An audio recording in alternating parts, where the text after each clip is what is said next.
Guys, welcome back to my channel পরমৌসুম daily blog. সবাই কেমন আছে? আশা করি সবাই ভালো আছে।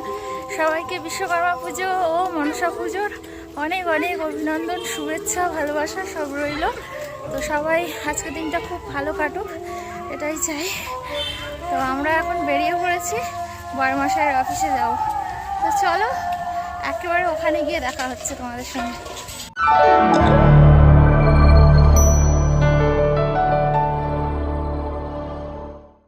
এখানে এসেই প্রথমেই তোমাদেরকে বাবা বিশ্বকর্মাকে দেখিয়ে দিলাম।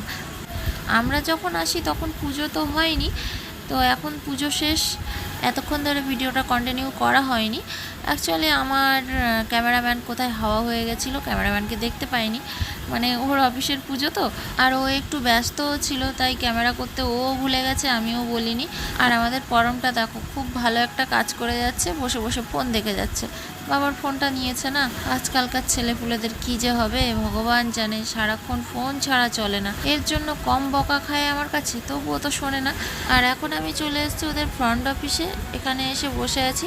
পরমও এখানে চলে এসছে আমার কাছে। এতক্ষণ অফিসে ম্যাডামরাও ছিলেন এখানে, তো এক্ষুনি ভেতরে গেছে আর আমি এখানে বসে আছি। তবে আমি আর পরম একা কিন্তু নেই, এখানে একটা দাদাও আছে এবং তার মেয়ে, ওয়াইফ সবাই আছে। তারপরে চলে এলাম ঠাকুরের সামনে, এখানে সবাই মিলে গ্রুপ ফটো তোলা হচ্ছিল, তো আমিও এখানে ছিলাম।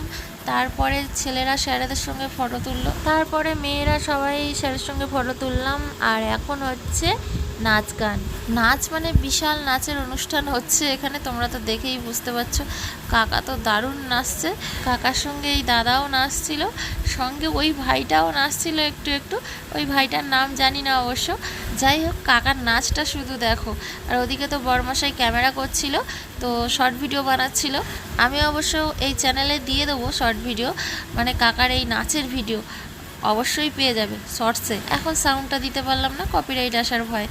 এখন চলে এলাম খেতে। তো খাওয়া দাওয়ার মেনুতে আজকে ছিল মাটন বিরিয়ানি আর চিকেন চাপ আর স্প্রাইট। খাওয়া দাওয়া শেষ করে চলে এসেছিলাম উড স্কোয়ার মলে, বোনের সঙ্গে একটু দেখা করে নিলাম। বোনও এখানে গাটিমের স্টোরে জব করছে, এই কিছুদিন হচ্ছে, তো একেবারে দেখা করেই গেলাম। শুধু গেলাম বলে নয়, ওদের স্টোরে প্রচুর কালেকশান রয়েছে। তা আবার মেয়েদের, সমস্ত মেয়েদের কুর্তি, 3 পিস 2 পিসের কালেকশান রয়েছে। তো কাপড়ের কোয়ালিটি কিন্তু দুর্দান্ত। অফারও চলছে, বাই ওয়ান গেট ওয়ান।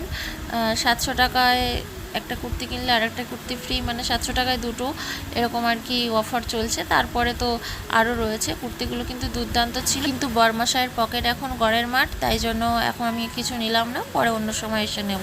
আর তোমরা তো জানো আমি প্রায় দিনই এটা ওটা সেটা নিতে থাকি, তো অনলাইন থেকেই বেশি আমি শপিং করি, অফলাইনে কম। শুধু এই পরমটা অসুস্থ হয়ে যাওয়ার পর থেকে আমার কেনাকাটাটা অনেকটাই কমে গেছে আর কি, একেবারেই কমে গেছে বলতে গেলে, কিছুই কিনতে পারি না। যাই হোক, তবু এখন যাচ্ছি স্মার্ট বাজারে। আর এই উড স্কোয়ার মলটা বড়মশাইয়ের অফিসের কাছাকাছি, তো সেই জন্যই বোন এখানে জব করছে, আমরা একেবারে বোনের সঙ্গেও দেখা করে গেলাম। আর এখন একটু স্মার্ট বাজারে যাচ্ছি, এখানে তো প্রচুর অফার চলছে। আগের দিন তো গেছিলাম শিয়ালদা স্মার্ট বাজারটায়, মানে শিয়ালদা শাখায়, কিন্তু এখন এসছি এখানে। তো আর শিয়ালদার স্টোরটা তো অনেকটাই বড়, ওখানে প্রচুর ভ্যারাইটিস আছে, এছাড়াও প্রচুর কালেকশান রয়েছে।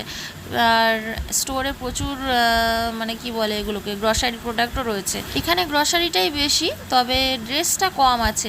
তো চলো তোমাদের সব এক এক করে দেখাবো। তো এই স্মার্ট বাজারে আমি ঢুকে ভেতরটা দেখাইনি তোমাদের আগে কোনো দিন। আগে একবার এসেছিলাম আগের বছর, মানে গত বছর বিশ্বকর্মা পুজোয়, তখন এসে অবশ্য তোমাদেরকে দেখাতে পারিনি। এখন দেখাচ্ছি। দেখো এখানে প্রদীপগুলো ছিল, বড়মশাইয়ের খুব পছন্দ হয়েছে, আমাকে বলছিল যে এই প্রদীপগুলো নেবে। প্রদীপগুলো খুব সুন্দর সুন্দর ডিজাইন আছে, কিন্তু আমি বললাম যে না, এখন নেওয়ার দরকার নেই, থাক, ড্রেস কিনতে পারছি না। আর প্রদীপ নিচ্ছে, এমনি বাড়িতে প্রদীপ আছে। শুধু জিনিসপত্র দেখতেই এসছি, কিনতে তো আসিনি। তবে যদি কিছু পছন্দ হয় তবেই কিনবো আর কি, এরকম একটা ব্যাপার। কি নেই এখানে সমস্ত কিছুই রয়েছে, তবে ভ্যারাইটিসটা অনেকটাই কম। শিয়ালদা স্মার্ট বাজারে যারা গেছে বা ওখান থেকে যারা কেনাকাটা করে, এখানে আসলে অনেকটাই টাফ হয়ে যাবে যে জিনিসপত্রগুলো বাঁচতে আর কি, নিজেদের জন্য নেওয়ার জন্য, মানে যেহেতু স্টকটা কম না, তো সেহেতু অনেকটাই প্রবলেম হবে। ওখানে তো প্রচুর স্টক, মানে শিয়ালদার কথা বলছি আর কি। এখানে এসে জিনিসপত্র দেখতে দেখতে এমন হয় কোনটা ছেড়ে কোনটা নেব এরকম মনে হয়, কিন্তু তারপরে পরে যখন মনে পড়ে এখানের থেকে বাইরের রেটটা অনেকটাই কম, ফুটের থেকেই নিয়ে নেব, সেটাই বেটার হবে এরকম মনে হয়। যখন পয়সা থাকে না তো এরকমই মনে হয়। তবে একটা জিনিস কি জানো তো, এখানে ব্র্যান্ডেড কোয়ালিটি, এখানে জিনিসপত্র অনেক দিন টেকসই হবে, কিন্তু আমার টেকসইয়ের দরকার নেই, আমার দরকার অনেকগুলো ড্রেস। এখানে 700 টাকায় যদি দুটো কুর্তি হয়, আমি বাইরে গেলে 3টে কুর্তি হয়ে যাবে, তাহলে আমি কেন এখান থেকে নেব? হ্যাঁ মানছি, এখানকার ড্রেসগুলো একটু কমফোর্টেবল ফিল হয় পরলে, তবুও আমার অত কমফোর্টেবলের দরকার নেই, মোটামুটি একটু নর্মালি কমফোর্টেবল হলেই চলবে, তাই বাইরের থেকে কেনাটাই বেটার মনে করছি।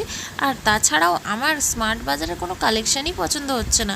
বরমশাই আর ছেলের জন্য কিনবো বলে এসেছিলাম, কিন্তু এদের দুজনের জন্য কারোর কোনো কিছুই পছন্দ হয়নি। এখন মনে হচ্ছে বাজার কলকাতাতে সব থেকে বেটার জিনিসপত্র আছে, মানে দারুণ দারুণ জিনিস আছে, মানে পছন্দ হবে আর কি, একবারেই চোখে লেগে যাবে।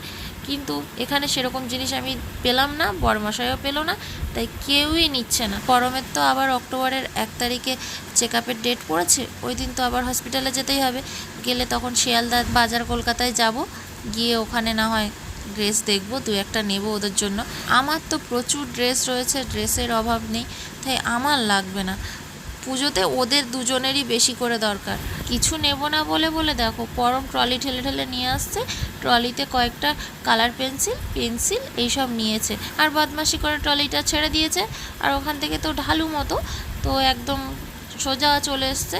ওর বাবা একটু বকাবকি করলো, বলে ট্রলি তোর আর ঠেলতে হবে না, তুই এগুলো ধর, আমি ট্রলি রেখে দিচ্ছি এখানে। এই বছর হয়তো জামা কাপড় সেইভাবে কিনছি না, পরমটা অসুস্থ তো, এখনও তো অসুস্থ রয়েছে, কখন কি রিপোর্ট করাতে হয়, আবারও কোনো রিপোর্ট দেয় কি না সেই ভয় লাগে।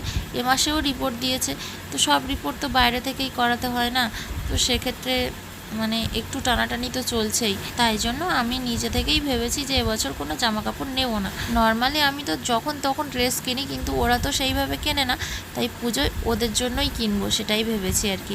শপিং মল দিয়ে বেরিয়ে এসে দেখো বাইরে এসে গাড়ি কেনা হচ্ছে।